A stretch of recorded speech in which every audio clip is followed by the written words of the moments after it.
Assalamualaikum warahmatullahi wabarakatuh. Jadi penulis ingin membahas soal kelemahan motor ya. Jadi motor Yamaha itu sering sekali dapat konotasi mesinnya lemah. Entah ini mungkin orangnya itu menggunakan pengetahuan masa lalu ya. Karena mesin Honda sekarang itu tidak tangguh ya, tidak kuat, mudah rusak. Jadi mesin Honda itu sekarang sudah ya, beda dari zaman dulu. Mesin Honda itu sekarang yang terutama yang mesin 160, mesin yang zamannya Genio itu ya, itu sudah apa ya, yang jelas beda lah dari yang masa-masa lalu. Orang nggak akan tahu kalau nggak join ke grupnya. Jadi untuk tahu ini orang harus join ke grup. Apa sih sebenarnya kriteria mesin ringkih itu ya? Apakah kalau rollernya sering harus ganti, dari noken asnya, dari pistonnya, dari silindernya, dari apa mana templar apa namanya, dari tensionernya. Apa sih yang bikin orang menyebut motor Yamaha itu mesinnya ringkih? Sekarang ini sudah bukan zamannya PCX 150 ya. PCX 150 sudah disebut motor kuno. Orang masih pakai PCX 150 disebut ketinggalan zaman lah. Orang sekarang musimnya pakai PCX 160, ADV-nya pun ADV 160, Vario-nya pun Vario 160. Honda Beat-nya juga sudah bukan yang model lama, tapi yang deluxe. Sudah zamannya Genio, sudah zamannya Scoopy facelift, sudah berubah semua. Dan sayangnya dengan perubahan ini terjadi juga pergeseran dari kebijakan Honda ya, terutama dari sisi kualitas mesin.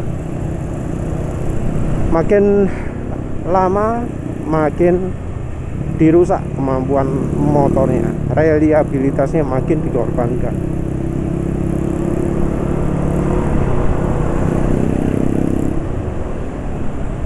Dengan semuanya kondisi standar, termasuk juga servisnya standar, servis diikuti rutin, oli menggunakan oli Delek.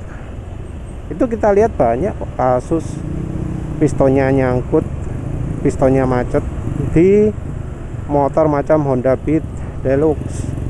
Ada contohnya di YouTube.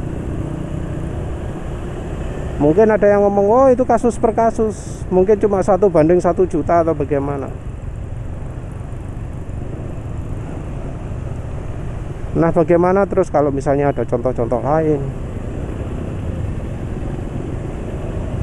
Orang itu biasanya berpikir kalau ada yang diposting di medsos itu pasti kasusnya itu jarang terjadi. Padahal orang nggak berpikir bahwa sekarang ini ya, justru lebih banyak orang yang nggak gaul, lebih banyak orang yang nggak medsosan. Nggak semua orang yang konsumen motor itu sering medsosan, sering memperhatikan soal misalnya otomotif. Walau dia punya motor Honda, walau dia punya motor Yamaha, belum tentu dia, kalau aktif di medsos sekalipun, belum tentu dia mengikuti postingan soal problem-problem motor. Bahkan ada yang nggak peduli. Contoh lah yang kasus Rangka Esap itu di medsos sangat ramai sekali, di topik apapun juga lah ya, yang tidak berkaitan dengan otomotif pasti disinggung juga soal Rangka Esap. Tapi ya kita bisa cek sendiri lah, banyak konsumen yang nggak ngerti opo sih kasus Rangka Esap itu.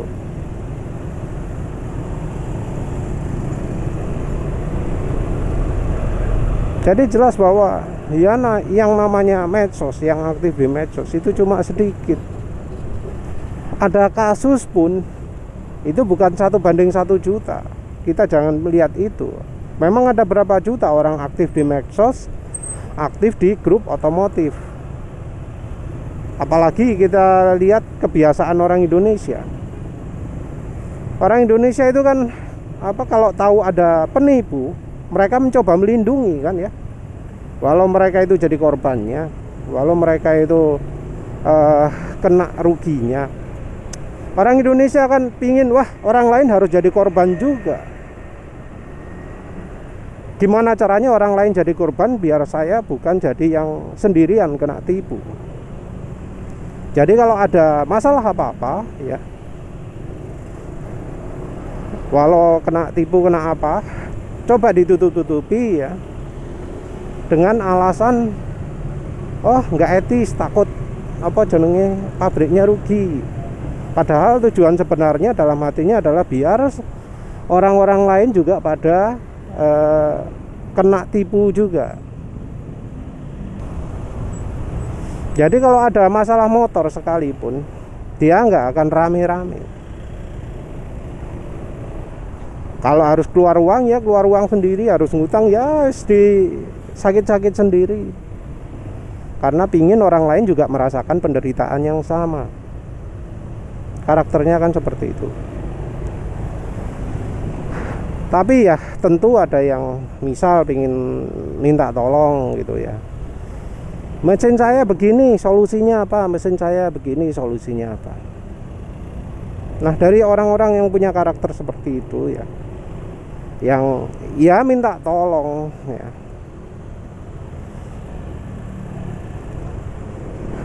kita bisa lihat bahwa banyak sekali kasus.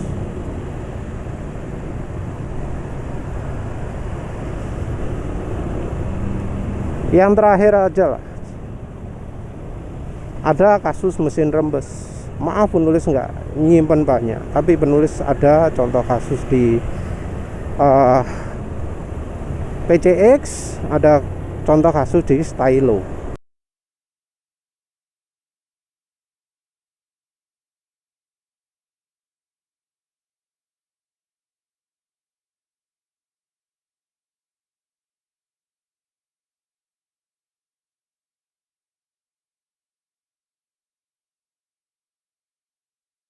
Rembes dalam kondisi mesin baru, betul-betul baru.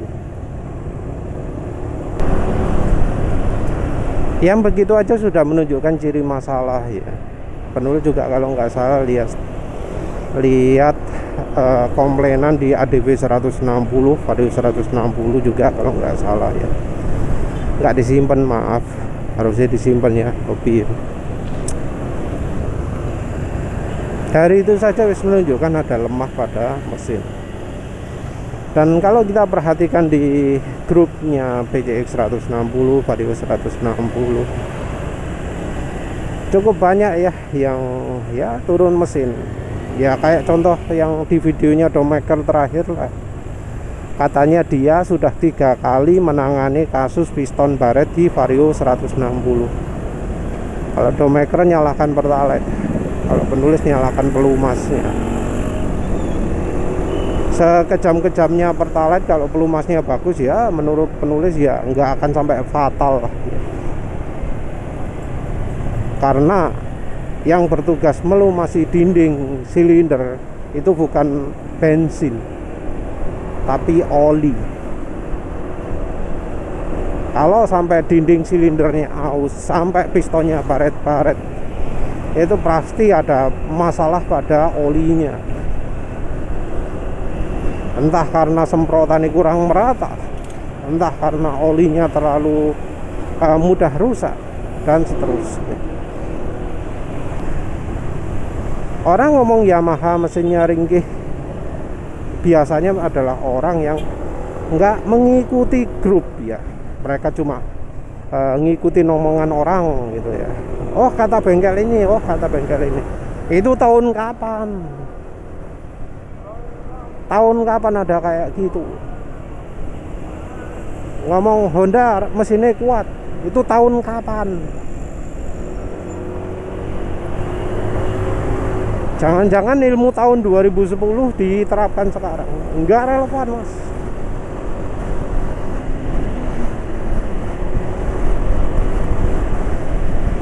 Mungkin ada yang ngomong, wah motor saya kuat kok, motor saya Honda. Begitu ditanya, Honda apa Mas? Vario Techno 2016. Ya, ajak ngomong, itu tahun berapa?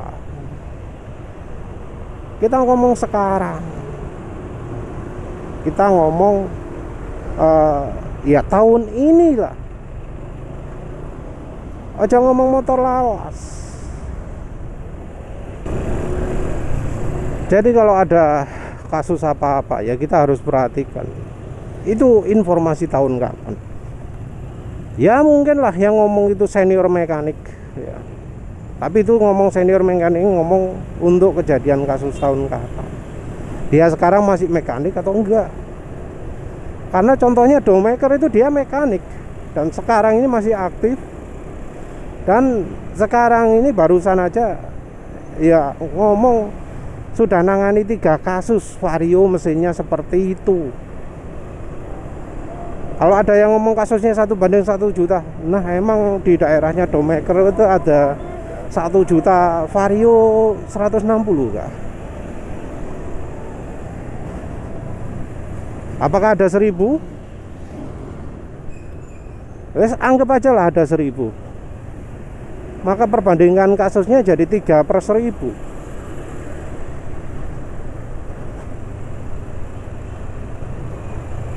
Kalau ada 100 ya jadinya 3/100. Nah itu cukup banyak juga. Yang repot itu kadang orang membandingkan dari apa ya, dari sisi oh saya nggak apa-apa, tapi dia ngomongnya adalah motor pemakaian pelan-pelan dan di daerah dingin gitu ya, pelan-pelan, pendek-pendek, dekat-dekat, daerah dingin. Ya tentu kalau pemakaian seperti itu ya awet ya. Karena ya seringnya masalah mesin, mau itu Yamaha, mau itu Honda, itu sumbernya di oli. Karena orang sudah cuek ketika mesin itu suaranya kasar. Karena orang sudah cuek ketika performa mesin nggak bisa maksimal. Harusnya motor itu performanya sama seperti baru terus. Nih motor penulis. Kita nggak ngomong yang modifikasi. Kita ngomong top speed aja lah. Mau 18 detik 0-100-nya masih bisa. Sama seperti baru. Motor baru diukur pakai Pertamax, ketemunya angka segitu. Sekarang diukur ya angkanya juga segitu juga. Atau top speed tetap sama-sama 113, cuma sayang dalane nggak ono. Padahal umur motor 50.000 km. Jadi performanya masih tetap seperti baru. Nah, orang tahu motornya top speednya turun banyak ya. Jadi misalnya kayak NMAX normalnya 113 turun jadi di bawahnya 100. Itu kadang cuek ya. Terus begitu habis ganti oli ya, performanya naik. Wah, seneng, wah ini habis ganti oli performanya oke lagi gitu ya. Yang nggak diperhatikan adalah dia mempergunakan oli sampai performa motornya turun. Nah itu ya yang sampai parah, mempergunakan oli sampai performanya turun, itu pasti ngerusak mesin itu. Itu kalau diteruskan lama-lama pasti akan muncul penyakit. Yang pertama fuel dilution dulu. Setelah fuel dilution hampir oli, olinya jadi berkurang cepat.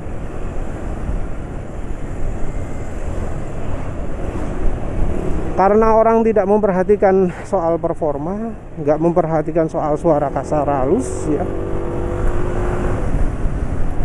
Ketika dia menjumpai olinya, ketika di drain warnanya hitam, dia cuek. Oh, saya ganti oli sudah normal kok, 2000 km. Warna oli hitam, oh normal kok, katanya mekanik. Oli habis itu nggak masalah. Nah, sorry, oli hitam itu masih bagus olinya.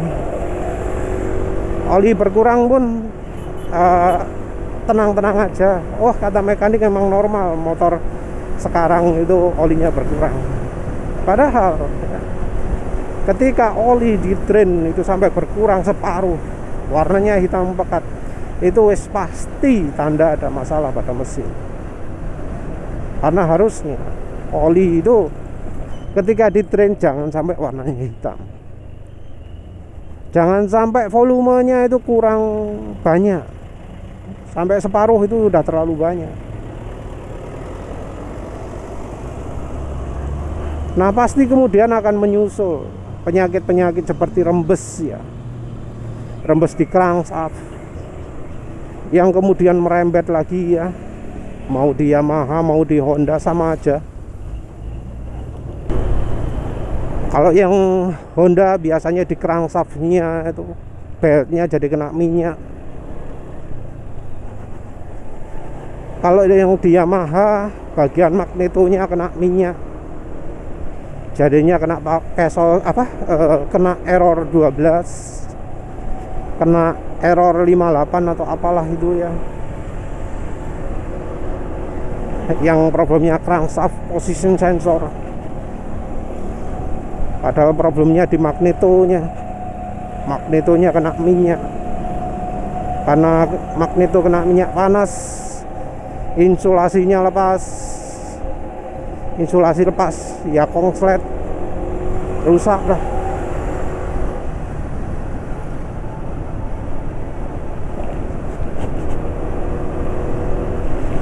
Jadi sekarang itu udah nggak bisa diomongkan bahwa mesin Honda itu kuat. Mesin Yamaha juga ya sebenarnya ya nggak lemah.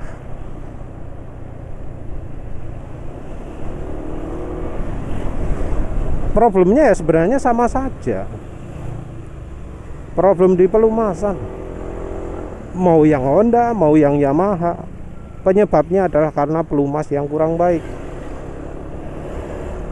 Kalau sampai kendaraan mengalami masalah rembes, masalah aus, masalah sampai ganti noken as, ganti piston, ganti ring piston, ya pokoknya sing bagian hardware kayak gitu. Masalah tensioner, masalah noken as, templar, rocker roller, itu semua sumbernya dari oli. Jangan dibilang mesinnya awet kalau ya ternyata rembes, kalau ternyata ganti rocker roller, ganti bearing crankshaft. Kalau yang Honda terutama bearing crankshaft itu sering kena.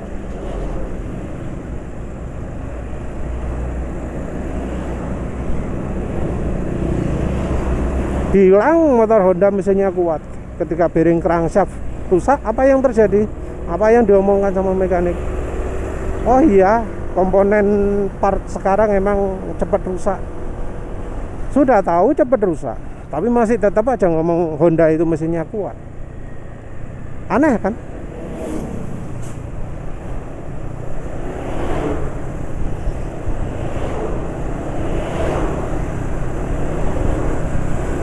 Yang bikin ngeri di Honda itu adalah karena penurunan kualitas part terjadi di banyak hal ya. Jadi kadang sudah pakai oli bagus pun tidak membantu. Tapi yang kena adalah bukan bagian-bagian yang berhubungan dengan pelumasan. Kalau di Honda lebih kompleks lagi karena misalnya kulannya itu kualitasnya rendah, minyak remnya itu kualitasnya rendah. Jadi pernah ada kasus bagian asnya rem atau bagian kunciannya cakram itu karatan, ada yang karetnya juga rusak, ada yang sampai warna minyak remnya jadi keruh, warna kuning-kuning gitu, ada itu. Soal kulan, ada yang kena rembesan kulan, yang begitu ganti merek kulan langsung sembuh, nggak perlu ganti part, ganti apapun, cuma ganti merek kulan saja sudah sembuh, nggak pernah kena lagi. Jadi orang harusnya itu lebih fokus ke pelumasannya. Ngomong, wah mesin Yamaha ringkih, mesin Honda kuat, tapi ternyata belum 20.000 kilometer orang punya motornya sudah kena masalah ya. Belum lagi karena adanya malpraktek di mekanik yang kebanyakan di Honda. Kalau di Yamaha juga ada. Justru motor awet-awet itu adalah mereka yang jarang servis. Itu realitanya. Jangan lihat rekomendasi masa lalu, lihat rekomendasi sekarang. Ya wis, itu saja. Terima kasih sudah menonton. Assalamualaikum warahmatullahi wabarakatuh.